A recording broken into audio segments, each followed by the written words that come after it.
Hello guys, welcome to our channel. So मी मागच्या व्हिडिओमध्ये तुम्हाला सांगितलेलं की फास्ट फूड किंवा स्ट्रीट फूडमध्ये किती कॅलरीज असतात. तर ह्यावेळेस मी तुम्हाला सांगणार आहे की हेल्दी फूडमध्ये किती कॅलरीज असतात. हे बघा, प्रत्येक फूडमध्ये कॅलरी असते, ती हेल्दी असो की जंक असो. तर मग तीच कॅलरीज आपण आज बघणार आहे. तर फर्स्ट फूड आहे बनाना. बनानाला सगळ्यांनी बदनाम केलेलं आहे की बनाना खायचा नसतो वेट लूजमध्ये, बट बनानामध्ये असतं पोटॅशियम, वेगवेगळे विटॅमिन्स असतात जे आपल्या बॉडीसाठी इसेन्शियल असतात. तर बनाना तुम्ही नक्की खायला पाहिजे, बट पोर्शन साईज कंट्रोल ठेवायची. नेक्स्ट आहे मँगो. मँगोसुद्धा बघा, उन्हाळा वर्षातून एकदाच येतो, मग आपण मँगो का खायला नको, आंबे का खायला नको, तर मग आंबे खायचे बट पोर्शन कंट्रोल करायचं. तर एका आंब्यामध्ये असतात 130 कॅलरीज, एका छोट्या आंब्यामध्ये, ठीक आहे. नंतर थर्ड आहे नेक्स्ट आहे डेट्स. तर डेट्स हे हाय इन कॅलरी आहे.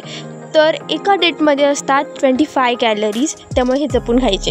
नेक्स्ट आहे खूप चिप्स किंवा कुरकुरे वगैरे हे तुम्ही खाता ना, त्यापेक्षा नट्स का हे तुमच्या बॉडीसाठी जास्त बेनिफिशियल असेल, but portion size control, because यामध्ये पण खूप कॅलरीज असतात.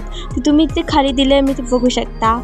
नेक्स्ट आहे भात, जो सगळ्यांना आवडतो. भाताशिवाय आपल्याला काही सुचतच नाही, पोळी नको वाटते ना, भात जास्त खाऊ वाटतो. तर भातसुद्धा तुम्ही खाऊ शकतात, बट त्याच्यामध्ये 120 कॅलरी आहे, त्यामुळे जपून खा एका कपमध्ये, ठीक आहे. तुम्ही एक वाटी घाल त्यामध्ये. नेक्स्ट आहे पोळी. तर पोळी, एका पोळीमध्ये असतात 85 कॅलरीज, आणि जर तुम्ही पराठा करून खाल्ला तर 144, बिकॉज पराठ्यामध्ये आपण एक्स्ट्रा गोष्टी ॲड करतो आणि तेल वगैरे भरपूर असतं, त्यामुळे त्याचे कॅलरीज वाढतात. सो माइंडफुली खा. नेक्स्ट आहे लेमन वॉटर. तुम्ही उन्हाळ्यात जरूर लेमन वॉटर प्या, लिंबू सरबत प्या. त्याच्यामध्ये असतात 6 कॅलरी, बट जर तुम्ही त्याच्यामध्ये जर साखर टाकणार असाल तर ऑब्व्हियसली कॅलरीज वाढते. नेक्स्ट आहे पनीर आणि दही. याचं तुम्ही कंपॅरिझन केलं ना, तर दहीमध्ये कमी कॅलरीज असतात, पनीरमध्ये जास्त कॅलरी असतात. हे त्याचं प्रोसिजर बघून तुम्हाला कळलंच असेल. तिथे कॅलरीज मेन्शन केलेले आहेत ते बघा. सो नेक्स्ट आहे पोहा. आता पोहा, इथं 2 गोष्टी, एक वेट गेनसाठी आणि एक वेट लूजसाठी. तुम्ही पोहा कसा बनवतात त्यावर डिपेंड आहे, तुम्ही त्याच्यामध्ये काय टाकतात त्यावर डिपेंड आहे की पोह्याची कॅलरीज किती राहतील.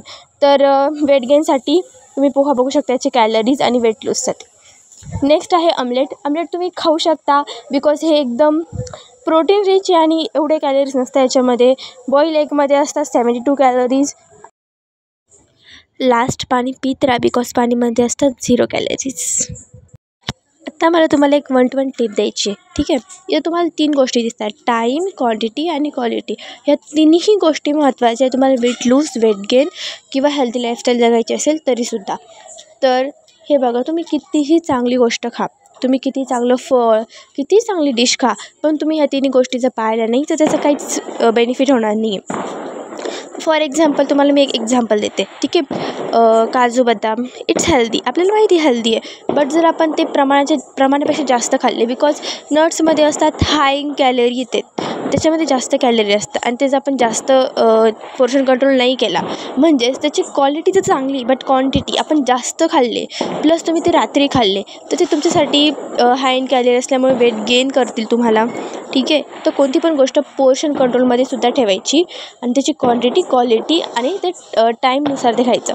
काही गोष्टी रात्री खाल्लेल्या जास्त बेनिफिशियल असतात, काही गोष्टी सकाळी खाल्लेल्या जास्त बेनिफिशियल असतात, त्यानुसार त्या खायच्या, तर त्याचा बेनिफिट आपल्याला जास्त जाणवतो.